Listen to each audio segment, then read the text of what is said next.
Good Monday morning. Thanks for joining us on Kare 11 News Now. I'm Alicia Lewis. Happening right now, construction is underway at George Floyd Square, but some in the neighborhood are not on board with it. Last week, City Council rejected Minnesota Agape's proposal to redevelop the former gas station at the intersection.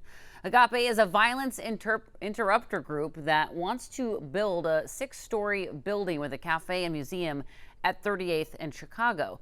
Mayor Jacob Fry supports this plan. The City Council's zoning committee, on the other hand, argues Agape has no real estate development experience.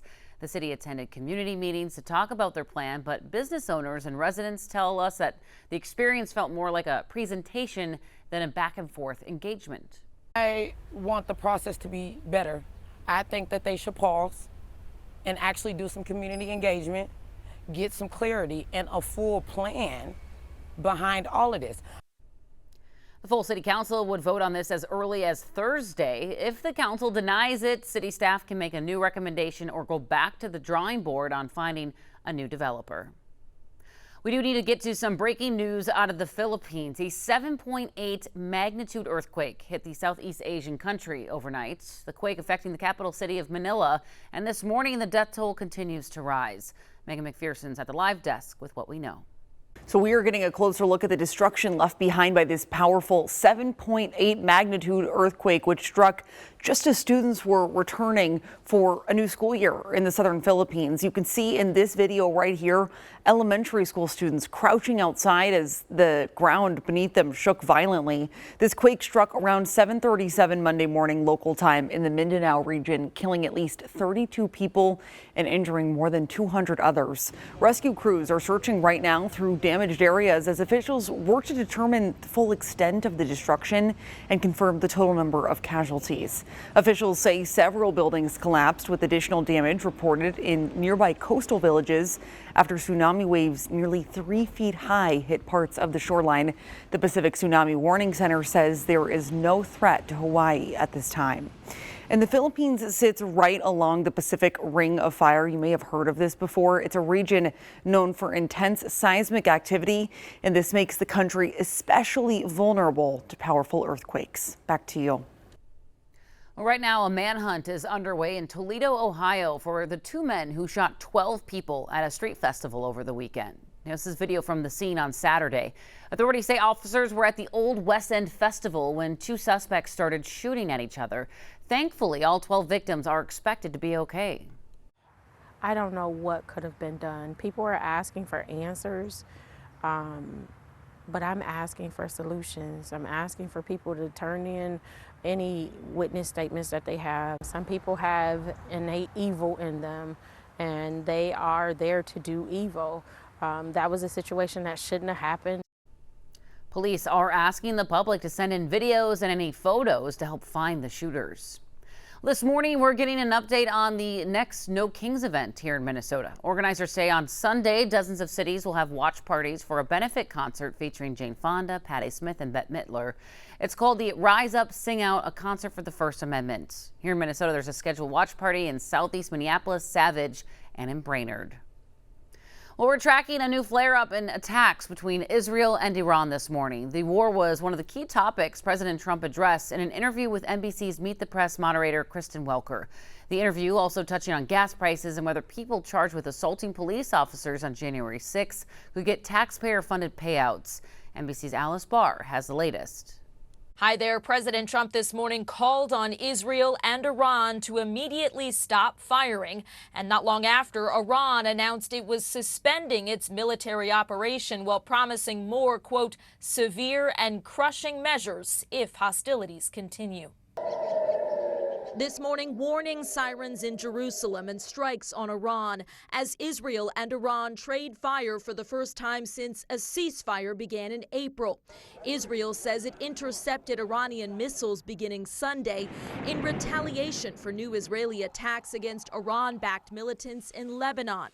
Axios is reporting that in an interview hours before Israel fired back against Iran, President Trump said he would tell Prime Minister Netanyahu not to retaliate to avoid blowing up a peace deal. In an interview taped Friday for NBC's Meet the Press, the president addressed what it would take for the U.S. to restart full-scale military action. My red line would be if I think I wasn't going to make a deal or if I wasn't going to make a deal fast enough. President Trump was pressed on his campaign promise for no new wars. I didn't guarantee no war. Why would I have built the strongest military in the world? He again insisted gas prices would drop lower than before the war once it ends, though he acknowledged he didn't know if they had peaked. Depends where the war goes. Oil prices pushed higher this morning amid the new strikes. While on another controversial topic, the president defended his administration's proposed $1.8 billion anti-weaponization fund. He did not rule out whether January 6 rioters who attacked police officers could get taxpayer-funded payouts, though top Justice Department officials said the fund is not going forward. So are you looking for a way to revive it? Well, look, if it was up to me, I'd pay them the kind of money that they deserve.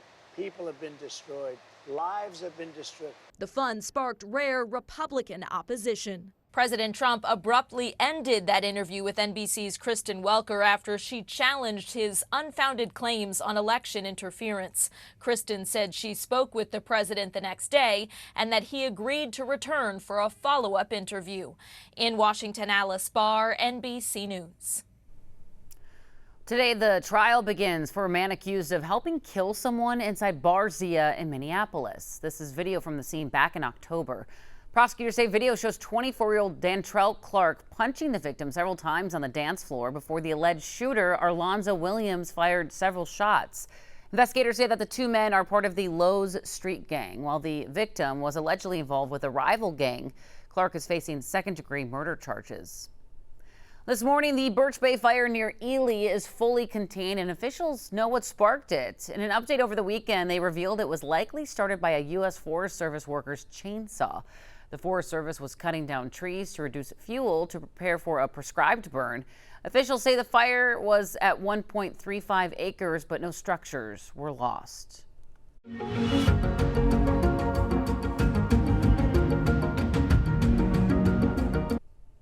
When writing music, the goal is to hear it perform. But what if the performers actually helped write? In today's Communities That Care, Raya Katene takes a unique class at the McPhail Center for Music in Minneapolis. It takes years of practice to make strings sing. But every note has a beginning. When you compose something yourself, you really have a lot of freedom in what you want to happen musically.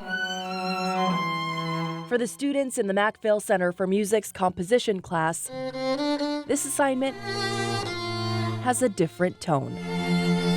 We're writing pieces for the Bakken Ensemble. Stephanie Arado on violin and Pitneri Shin on cello. Professional musicians of a very high caliber.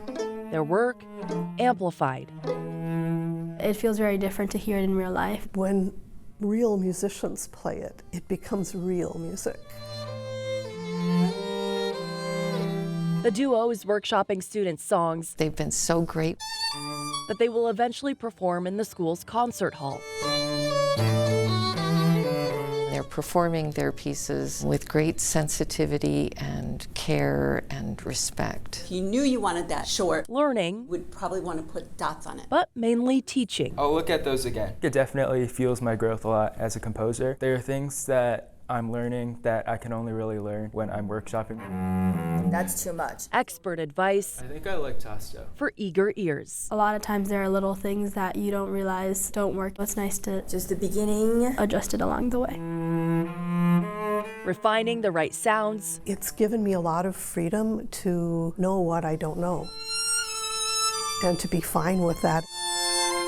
Do you want the double stop too? But directing specialists No, just like the harmonic. involves some hesitance. From there to the end was conceivably mezzo forte. It's definitely a little intimidating, but at the end of the day, I'm the one that knows my piece the best. Like measure 5. So I feel comfortable telling them what I hear in my head. I was super happy with how the string crossing sounded. I know they're professionals, but I think that it's really important to express your ideas and opinions. Do you want to rework that? Yeah. Do you think I could hear it one more time?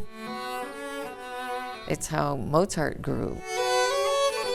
He got to hear his pieces played. The ultimate goal is growth and finding the perfect pitch. For composers, it's just a great opportunity.